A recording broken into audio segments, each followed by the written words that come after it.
les esprits de ceux qui ont été confrontés, confrontés, confrontés, confrontés, confrontés, confrontés. Et dans cette série ASMR, je vais te les raconter doucement dans le silence de la nuit pour que tu puisses entendre ce que d'autres auraient voulu cacher. Ce que d'autres auraient voulu cacher. Si tu aimes les récits mystérieux, les enquêtes inexpliquées et les vérités que l'on enterre, alors abonne-toi car tu es ici, chez toi. Ce que tu vas entendre est peut-être réel ou peut-être pas. Et à toi d'en juger. Bienvenue dans les dossiers interdits. Dossier interdit. Dossier interdit. Dossier interdit. Dossier interdit. Coucou. Coucou. Coucou. Je suis trop contente que tu sois là avec moi dans ce petit moment chill entre toi et moi et suspendu hors du temps. Alors ce soir, j'aimerais t'emmener très très loin, très haut, au-delà des nuages, une histoire étrange, troublante, oubliée par le monde, mais pas par ceux qui l'ont frôlée. Aujourd'hui, je vais te raconter l'histoire du vol Santiago 513.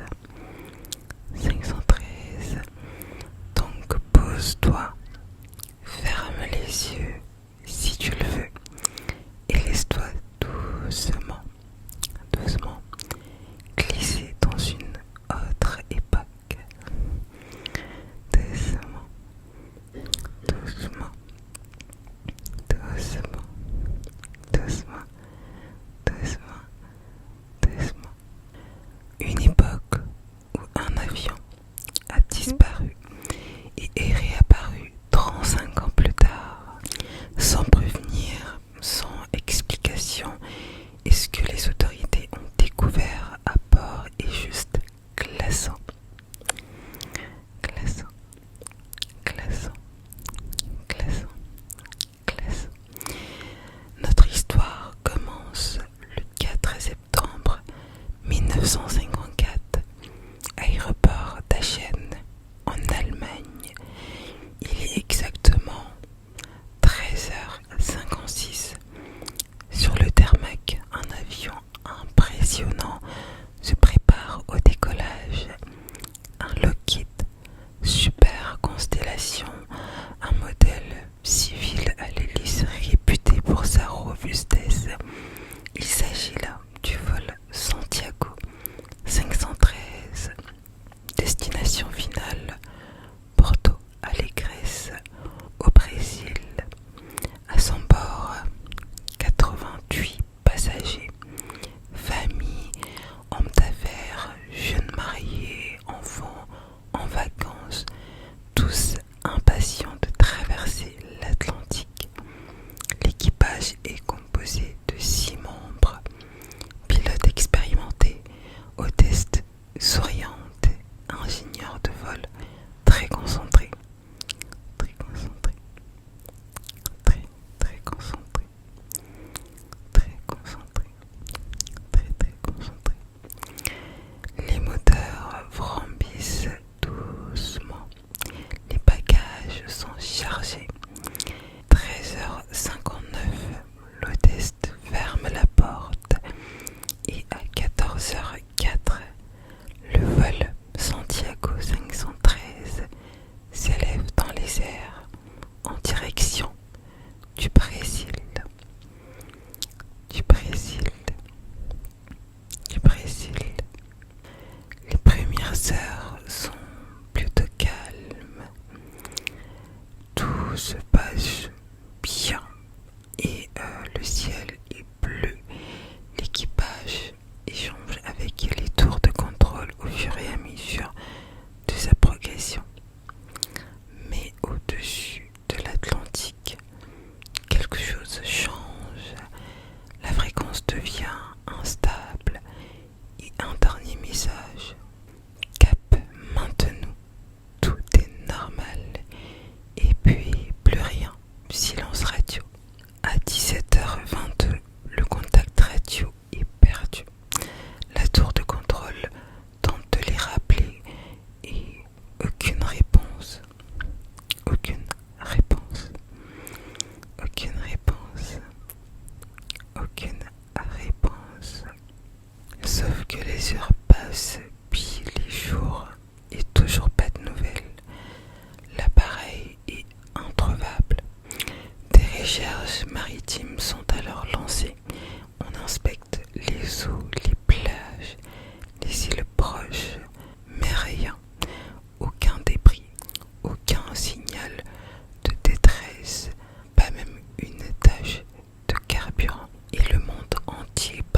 forces de sécurité interviennent immédiatement. Ils forcent la porte et là, le silence devient glacial. Les 88 passagers sont tous là, figés, assis, tous morts. Leurs corps sont parfaitement conservés. Aucune trace de décomposition, pas de panique, pas de blessures, comme s'ils étaient endormis et jamais réveillés. Dans le cockpit, le capitaine Michael Victor Curie est toujours attaché, la main crispée sur les commandes. Devant lui, un carnet de vol daté du 4 septembre 1954, l'heure 14h34, l'heure du décollage, comme si pour lui le vol ne venait que de commencer, que de commencer, que de commencer. L'avion semble n'avoir jamais volé plus de quelques heures. Le carburant est intact. L'avion est inspecté de fond en comble. Son niveau de carburant est presque intact. L'horloge interne, les instruments de bord, les journaux à bord, tous datés de 1954. Mais les scellés du cockpit, les matériaux, tous indiquent que l'appareil a réellement volé ou a été figé dans le temps. Comment l'expliquer? Comment expliquer cela? Trou noir, expérience secrète, faille temporelle? Eh bien, on ne le saura jamais. Le gouvernement brésilien classe immédiatement l'affaire. Les journalistes qui en parlent sont discrédités. Les photos disparaissent. Officiellement, rien ne s'est passé. Mais certains enquêteurs indépendants continuent leurs recherches. Ils évoquent un phénomène appelé saut